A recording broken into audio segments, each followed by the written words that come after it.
I'm Piper Hill. I'm the CEO and founder of Healing4Heroes. What inspired you to create Healing for Heroes? I have a traumatic brain injury, and it's kind of a long story, but I don't remember for maybe 5 years of my life. But I remember the dog that laid by my bed. I was in service. I was in the Army. And I was trying to retire, and I was watching all these young people that would have been my soldiers trying to retire too. And they were having a lot of problems just getting out of the service. At first, I wanted to help veterans get out of the service, watching them get strung around and all the bad stuff that happens when you're trying to leave and retire after an injury, because at the time there were not that many of us that were injured. Um, we were kind of anomalies, all of us. So I wanted to help with that, but that's too big. That's like it's not even a VA problem, but that's a huge mess of paperwork. So at some point when I was laying in the bed at Fort McPherson, I taught my dog Valentine to go get my medicine. And I brought her everywhere with me anyway. Nobody knew the rules. And I said, you know what? I can't help them do that, but I can help them fight their battles with a Valentine to help them go places, remember to take their meds, wake them from nightmare, all the stuff she did for me in that period of time that I was slobbering on myself and didn't know my name. Yeah, how did that help your healing process, having a dog to support you? Oh, it was amazing. She was amazing. She was an amazing dog. She had been with me half my life. When she died, she was 19 when she died. Uh, but just incredible. She knew, she could sense anytime something was going to happen. She knew it was going to happen. Uh, she could smell when I disassociated. She could smell. She just knew. And she would come, she laid by my bed for almost 5 years at Fort McPherson. And I don't remember teaching her to go get my meds, but she did. And she would bring me everything out of that bathroom to make me happy. Whatever it was, she would just bring it. And she was a American Bulldog, so she's like Ugga, but with taller, and had that little underbite. And so she would bring like all these meds, and she would come to the bed with like 3 bottles sticking out of her cheeks and throw them on the bed. And I go, no, no, that's not it. And she'd go back and she'd get more, and she'd come back with more bottles, and she'd spit them on the bed. And I go, no, no, that's not it. And then she'd go back, and then one time I remember she went back and she brought me the toilet paper. So, and I was like, that is definitely not it.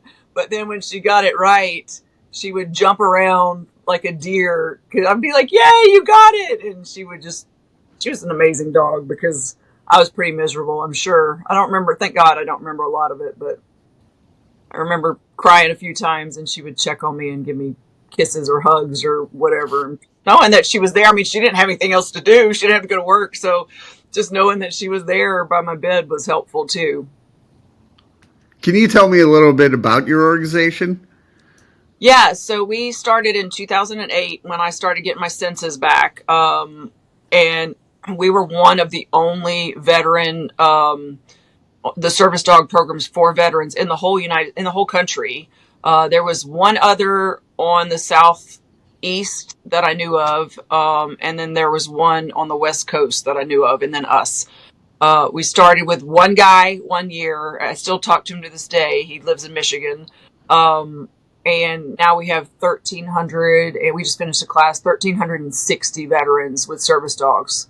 We have 125 children of veterans that have service dogs, because veterans have a 20% higher chance of having a child with a disability than the average American. And we figured that out about 3 or 4 of the program existing. Because I asked families, bring your whole family, because we're fitting a canine with your whole family, not just you. It's for I mean, it works for you, but I needed to fit in your whole family. And so people would bring their kids, and I realized, man, we have a lot of children with Asperger on the spectrum, or epilepsy. We had a lot of epilepsy. Yeah, how does just a dog help their confidence level? I you would People don't believe it till they see it. So our classes run from Sunday till Friday. They're always Sunday to Friday, because I want to get 6 days in. We do more than dog training. We do meditation, We give them a brain health class. We give them dog health. I have people, probably a third. I don't know if you can hear that dog crying. He hears me Oh talking. no, that's okay. Um, about a third of the class per year has never owned a dog. But so they always come in on a Sunday to Friday. And what was your question? Because I, that's on my. With all these classes, do you see the confidence level rise? So on Sunday, that's why I was talking about the Sunday to Friday. People don't, in the public, don't believe me until they come to class. You see both with the dog, and because most of them are shelter dogs, unless the veteran already owns their dog, you see broken down, beaten up men and women that just, they're not a mess, but they're just hurt. They're hurt, don't have confidence, have issues that they didn't join the service with. And then the dogs, like the one barking, are straight from the shelter. And so that, I mean, they got to the shelter for a reason. And usually it's because nobody took time to train them with anything. So you have this broken down men and women, then you have broken down discarded canines on Sunday. And on Friday, you have a totally different person and a totally different dog that I have had people come through that stuttered on Sunday, and by Friday they're stuttering. I'm not saying it goes completely away, but it's not as noticeable, or it's like their voice is just different and their speech it's incredible. It's incredibly moving too. I get burnt out all the time doing this because it's a lot of work. If you could see what's behind this camera, there's paperwork everywhere. It's a lot of work. But I live and breathe for these classes where people come like that and leave like a whole new person with a whole new outlook on life. They have hope. And then the dog too. It's just amazing. How does it feel for you to see all this? I can't believe I even thought of it when I remember the veteran. It was actually a veteran that inspired, not just the dog, but I was at Fort Benning trying to do my retirement, and I could overhear the Pueblo or whoever, I don't remember what that stands for, but it's a person trying to help them retire or just get them retired. I'm not going to say they were helping. And this poor guy, I think he was an E5. He was the sergeant, he was the bread maker in the family. The wife was pushing his wheelchair. He was like me. Well, he was like me after my injury, but he was slobbering on himself. He didn't know what was going on. She had 3 or 4 children. And the person was telling him, don't worry about this paperwork. Don't worry about your retirement percentage. The VA is going to take care of you. This is in 2003 or 4. Don't worry, the VA will take. I said no. They hated it when I came in office. I said absolutely not. Do not wait for the VA or anybody else to take care of you. And I told his wife, here's my phone number. Call me. You need to fight for every penny that you can get for him because he deserves it. He got injured overseas at war. He deserves it, and you fight for every penny because the VA is a whole different ballgame. And so he was the other reason. That was why initially I wanted to help veterans retire, but it's just such a monstrosity. And I said, I can't do this for I couldn't even do it for myself. So I said, but what I can do is give them a Valentine so that they can go fight their own battles and they can get their stuff done. So I'm kind of just giving them tools to help them get through whatever they're going through. What do you do to help your own mental health? That's so funny. Well, if you ask people in the public, they would say, like, some of the stuff I hear is shocking because the 2 counties around me, everybody knows me. But I'll go out when it's time to let the dogs out. I go out in the yard and watch them play and I tell veterans all the time, be like your dog. Be like your dog. It doesn't matter. You fuss at a dog and they're like, for a minute, they're like, oh, okay, I love you, and then they go about their business. So I'll go watch them play, and every now and then they'll fuss at each other, and then I mediate. And I'm like, stop it. And then they're playing again. And that I meditate, which the veterans that come through class, we meditate. That's why the class is from Sunday to Friday. 5 days of meditation can physically change your brain in a positive direction. So we meditate every day. We pray. So where do you want to see your mission in the next 3 to 5 years? So before COVID, I was about to build a building, and I had saved for this building. It was going to cost us like $250,000, and it was going to be state-of-the-art building. It was beautiful. It's still beautiful on paper, but I haven't built it yet because everything has skyrocketed. I bought land for Healing4Heroes. My $250,000 building now is like $750 or $900,000. So I'm like, okay, maybe we can just build a like little tiny training room and not all the other stuff for offices and stuff. But I'd like to build a state of the art facility. We've already started building cabins. A lot of veterans, they come from all over the United States here to Georgia to train with us. So we've built one little A-frame cabin for a soldier or a veteran to stay in. We've got one done. We have two more to do, and then we're going to build two family cabins for the families that come with the disabled children. And we're just plugging along though, just making it happen with nickels and pennies and dimes, and we're the number one veteran nonprofit in the state of Georgia, according to Great Nonprofits and .com.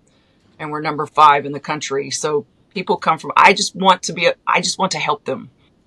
And if them a little cabin to stay in so they don't have to get a hotel room helps, then I'm getting it done. Yeah, what motivates you? Hey, I have no, I like chocolate. I'm like, oh, I'm like, people are like, can I train this dog? And I say, does it like food? And they say, food motivates me. No, I've been very blessed. Obviously, I was given 2 months to live. Well, I mean, I don't remember that, but that's what I was told. The neurologist told my husband, she's dying. Just build a room for her and stick her in it because she's going to die. And at the time I was blind, and I said, I might be blind and in a wheelchair, but I can hear you. Yeah. And I'm not dying today, and I'm not dying tomorrow. And my husband was like, Princess, why are you crying? And I said, because he took an oath to take care of his patients. And you're not taking care of patients when you tell them what's going to happen, because people give up. They give up. Yeah. And so I think that's what motivates me, is I'm giving people a little piece of joy and a little piece of hope for a better future for them, with the use of a poor dog that got thrown away by, somebody. Like one dog we picked up, he was at animal control because he ate the guy's hamburger, and it was one of our best service dogs. And I was like, well, that's what they do. You're going to leave your hamburger laying around. You didn't train your dog. He's going to eat hamburger. The food. They're motivated by food. We've had very few that were not motivated by food. So I'm a lot like a dog. How can people reach out and learn more? So the easiest way I tell counselors that counselors send veterans to us all the time from the VA. It was in this state. I don't know about the other states, but just go to the website, and in the top right-hand side of the website is a pull-down menu, and just do veteran application to apply to be in the program, or if you're a civilian, because I don't want anybody to suffer. Like I felt like I was discarded by the military. I really did. I felt very thrown away. I'm mad at myself because I threw away a lot of my stuff from the Army, and I loved being in the Army. I loved having soldiers, but I was ticked that I was laying in that bed slobbering, and there were no programs to help me in 2003. So just know there's people out there that do care about you, and just go to that pull down menu, apply. You'll get a big sheet answering almost every question you need to know. Or you could email info@healing4heroes.org, and it's the number 4, and heroes is HEROES, heroes.org. And somebody will get back to you. But honestly, the fastest way to get in touch with us is applying, because I have one lady that does paperwork, sends it to everybody. Another lady puts it all together, and I do all the rest. So